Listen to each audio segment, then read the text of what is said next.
Francisco Liriano. This is BSS Sports. Fires to the end zone. It's caught! It's Greg Lewis! Touchdown! Brooks with one, lets it fly at the horn. It's gone! Here's Crosby with a burst of speed up the middle. Gets open and scores! A grand slam for A-Rod. Pure genius from David Beckham. And it's in! Thierry Henry with a bullet! Touchdown!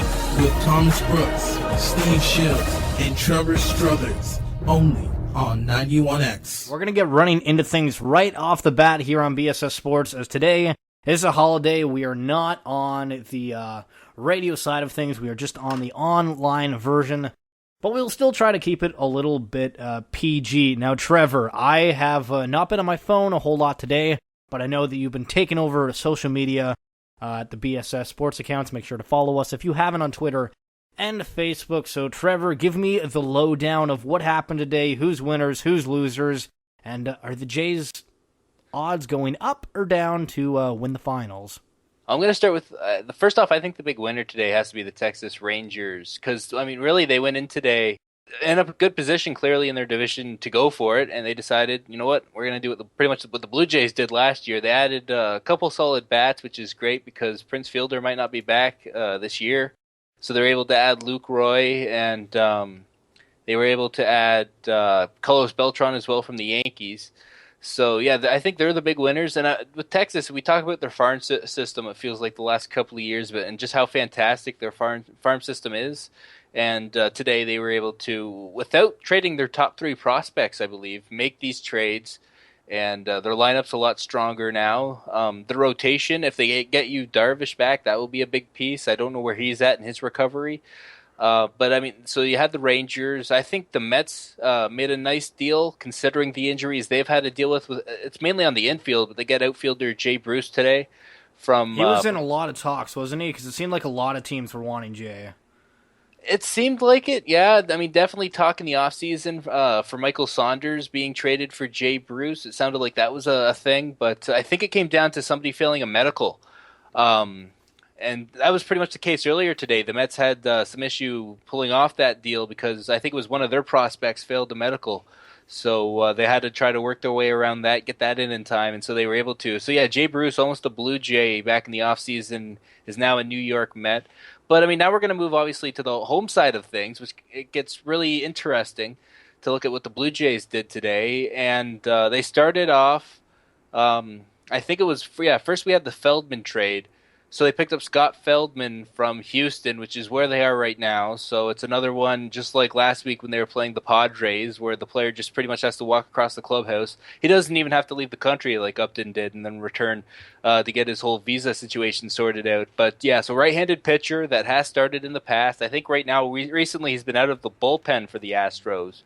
But that's a guy that, you know, it's very much like Jesse Chavez, who they shipped out to the Dodgers, but I'll get to that in a moment, where he can start and he can pitch out of the bullpen. And obviously, I think they were leaning towards maybe having him start, or at least that's what I thought before they pulled off the last trade of the day, assuming that, yeah, that's their last trade of the day. But yeah, so he might be a bullpen arm, kind of take the role of what Chavez had. So yeah, then after that, this pretty much broke right at the same time. Jesse Chavez traded to the Dodgers for Mike Bolsinger, who since the Jays have sent to AAA. So he's going to be in the minor leagues, but that's a guy that can also start, and we might see him. He is, at this point, probably their sixth starter, and I'll get to that in a moment as to why he's the sixth starter behind the five that you'd have in your rotation. And that's with Sanchez moving to the bullpen shortly. So, I mean, it'll be interesting to see what happens with Bolsinger. But, yeah, the big trade for the Blue Jays today was picking up Francisco Liriano and a couple of prospects from the Pittsburgh Pirates. A guy that's having a not-so-good year. ERA, I believe, is over 5 this year. But, I mean, Francisco Liriano is a guy that a few years ago, he was pretty fantastic for the Pirates. And it'll be interesting to see what he's able to do in Toronto. He's got to kind of turn his game around. It's not easy doing that in the AL East, right? So, but it is a nice guy to pick up. I mean, out of the guys that were on the market, there weren't too many big name starters. Chris Sale was out there; he wasn't going anywhere. White Sox were asking too much for Chris Sale. Same thing with Jeremy Hellickson out of Philadelphia. The asking price, I think, was the top 5 prospect. He wasn't going to go anywhere. So yeah, they were able to get Francisco Liriano, and two prospects. But the guy going the other way is the really interesting thing with the Blue Jays. It's Drew Hutchison, and I mean, when you looked at the Blue Jays' depth before today, it was Drew Hutchison was the sixth guy, right? And so if when Sanchez moved to the bullpen, the talk was Hutchison will move into the rotation. Now that's no longer a thing, but they do have Liriano that will clearly go right into the rotation. Well, it's weird with the Liriano Hutchison because just a few years ago they were both kind of the number one starters for each team. Yeah, and obviously Drew Hutchison has fallen off a little bit, but there's still a lot of promise there with Hutchison. I don't know Liriano's contract. I don't know exactly how it's laid out, but he's under control for next year. I know that much. So this is a nice thing for the Blue Jays. It's not a David Price situation, although he is a left-handed starter. It's not a David Price situation. He's also not as good as David Price, but it's not a David Price situation from the standpoint of he's going to be gone at the end of the year because he's going to get a ridiculous contract. That's not what's going to happen here. And so this is a guy that the Blue Jays could hold on to for a little while. Now, moving on to the American League Central, there was some news that the Cleveland Indians were going to pick up another catcher. The catcher vetoed that. I believe his name was Lucroy. And we also have the team that won it last year, the Kansas City Royals, and they're 12 games behind Cleveland. So it seems like Kansas City's imploded, and Cleveland's come out of nowhere, but it's still kind of a toss-up. Yeah, well, Cleveland is trying to make some sort of run towards something, and I mean they added to their bullpen with Andrew Miller the other day, right? So they're a team that's looking to obviously capitalize on this year. They tried for Jonathan Lucroy, but yeah, I think the whole thing there was they wanted him to back up Yan Gomes next year, not this year, I guess, but next year. And he didn't want that. He wants to be a starter. He's definitely good enough to, and elected to stay with the Brewers and not get traded in that deal. When you have a great agent, you're able to get things like that worked out. So he didn't go anywhere, and then he ends up going to the Rangers instead today.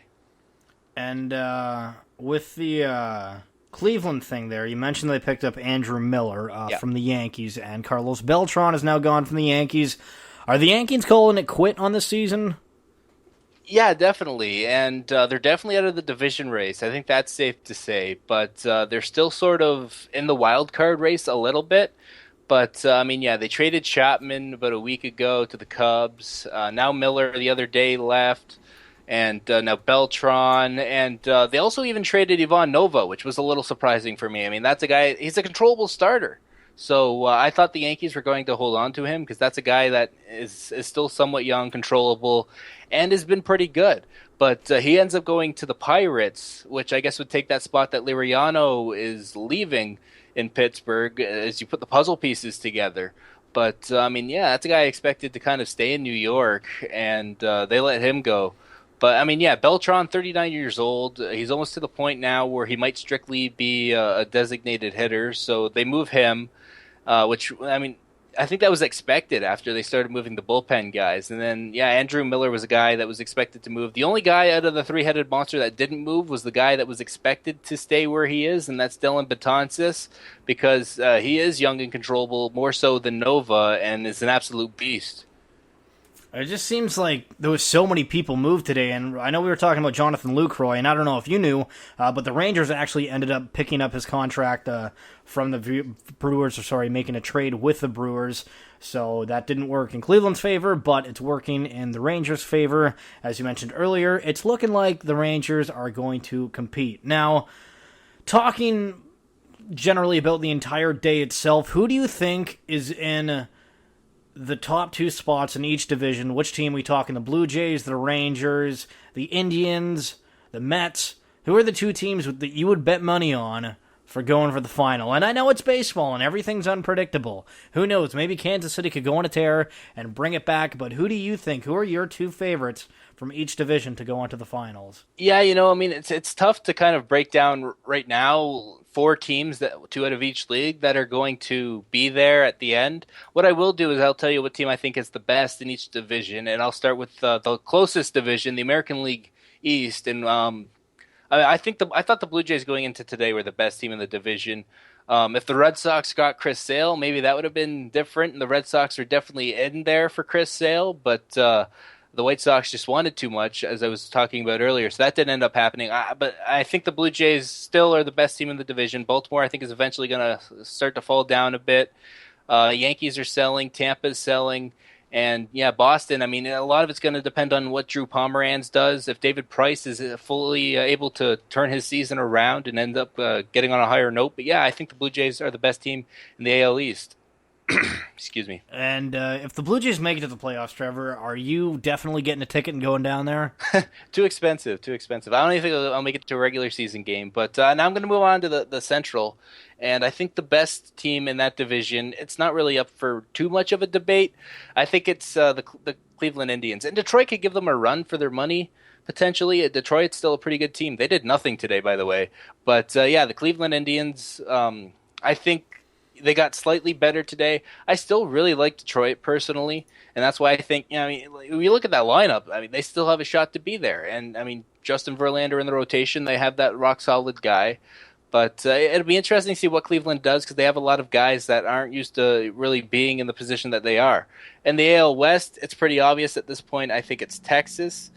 Houston is kind of hanging in there right now, but it'll be interesting to see how that sort of plays out, because Houston didn't really do too much today.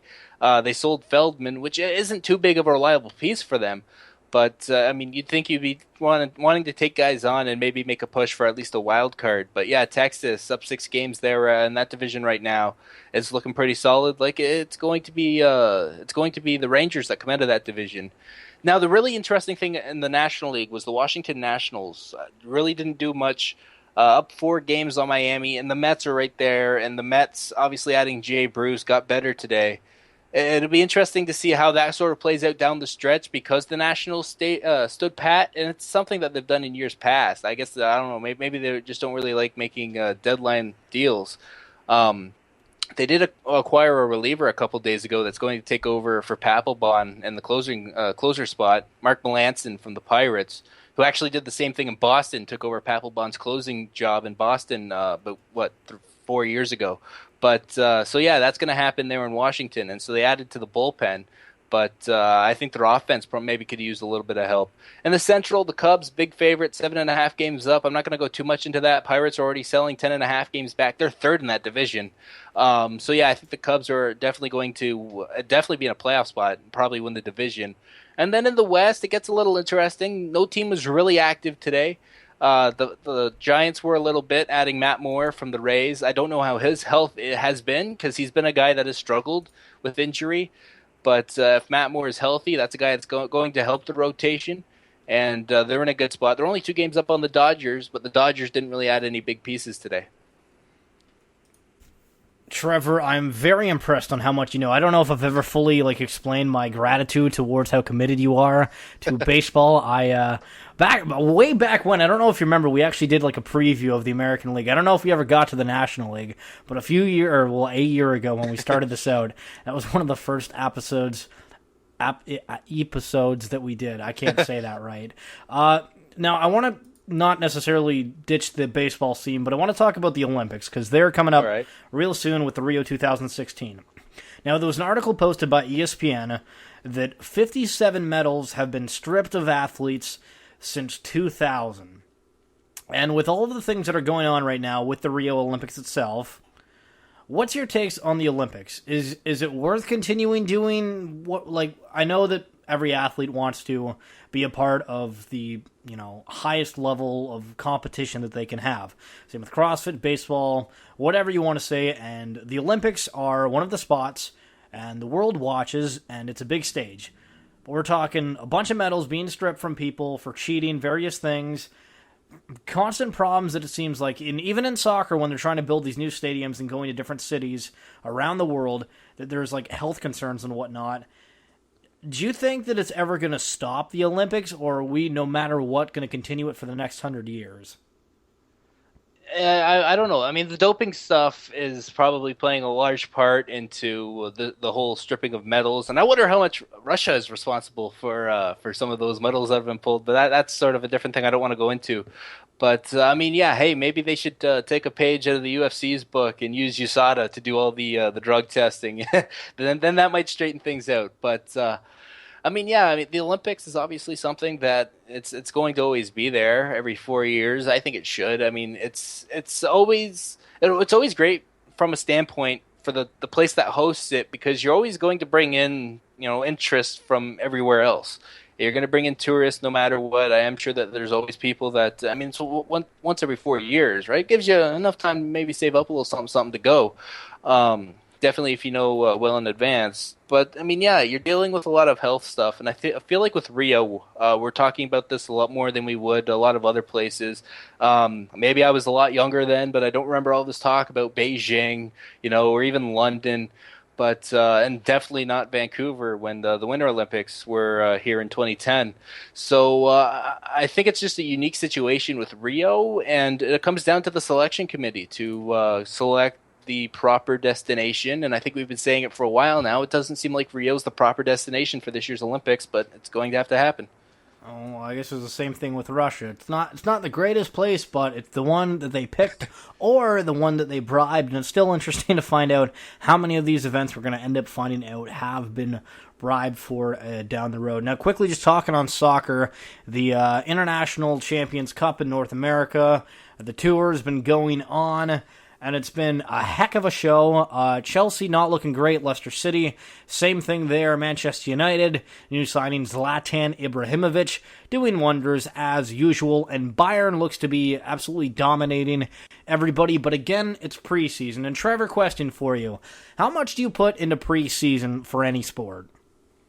Really nothing. And I feel like baseball is like not to bring it back to baseball too much, but baseball's kind of that benchmark where you can see a team do so well in spring training. You're playing, a month long, right? So you get a lot of games in. But, I mean, the regulars play like half the games until real late in spring training, and you're seeing a lot of guys you otherwise wouldn't see play. And so, yeah, you can really not put anything into it. If I'm a general manager or working in management with a team, I look at spring training as a chance to give my younger players, my prospects, a chance to play against guys that would probably play in the league, right? Because you got that mix of both prospects and guys that play in the league. So, yeah, I mean, I don't put a lot into something like a preseason or spring training, but that's just a matter of, I mean, for a lot of guys, it's also, just trying to loosen up. Like, that's literally what the preseason is for guys to get going so they're not going into the season, with that being their first game in 6 months. So that's what I look at the preseason as being for, is just to get the legs going, to get going, and don't be, hopefully you're not so cold when the season starts. Now, final point before we wrap things up here is, Trevor, there was a lot of talks about Jose Bautista getting moved, and there was a whole lot of nothing during transfer deadline day. Is this good for the Jays, or is it concerning going into next year that they didn't move him? It's not really that concerning. I mean, what's going to happen with Bautista is he's probably going to sign somewhere for a big contract, although with the injury concern and even his performance has dropped a bit as the years go on. He's not as good a right fielder as he used to be. He might be moved to a permanent DH soon. He's still going to get a nice contract in the offseason. What the Blue Jays are going to do is they're going to qualify him an offer, which when that happens, it means when a team signs him that they will gain a pick towards the end of the first round due to offering a qualifying offer. The same thing's probably going to happen with Edwin. But so it's not like you're giving him up for nothing, per se. You're getting a guy that you're going to draft and hopefully sign and develop late in that first round. I mean, Marcus Stroman is a guy that he wasn't exactly that, but he was a late first-round pick, and you see what he's kind of turned into. And so there is a potential there to get something back for a Jose Bautista. But, yeah, he wasn't going to go anywhere. Much like Edwin, he's a 10-5 player, which I don't necessarily know all the rules to being a 10-5 player and why they call it 10-5. That kind of slips my mind. But what it means is that there's a no trade clause that comes in after being in the league for so long. I think it's with one of them is being with a team for 5 years or 10 years. See, I can't remember which way it is. But when you're with a team for a certain amount of time, you get this 10-5 rule, which is a limited no trade clause, which would make it a lot tougher for the Blue Jays to move either of them. And then, of course, finally, in a little bit of basketball news, Amari Stoudemire, the one that everybody would say would be a great son, decides to retire as a Knick and is quoted as saying, "I retired where I was wanted. That's it for this episode of BSS Sports. Make sure to follow us on Twitter at BSS Sports and like us on Facebook. You know where. For Trevor Struthers and myself, Steven Schill, we will talk to you and see you on 91X.